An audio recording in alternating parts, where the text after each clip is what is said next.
Тисел яке аз ширкатҳои пешрафтатарини мобилӣ буда, тӯли 20 сол аст ки барои мардуми тоҷик хизмат менамояд. Салом алейкум. Ширкати Тисел шуморо хайру мақдам мегӯяд.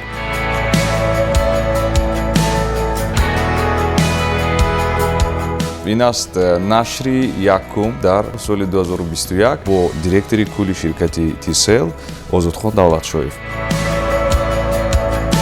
Пандемия як дарси худро ҳам дод. мо фаҳмидем ки ширкати мо имрӯз бақувваттар будааст. фарогирии мавҷи Тисел чанд фисад аст? 70% мавқеи ҷумҳурии Тоҷикистон ба интернет пайваст аст. ширкати Тисел чанд нафарро бо ҷои корӣ таъмин мекунад? 3000 кас тақрибан. қоидаҳои нав ин яке аз тарофаҳои ҷадидтарин аст. бояд тамоми ҷумҳурӣ ба шабакаи интернет пайваст шавад, чунки пешравии ҳам иқтисод аст, ҳам давлат аст.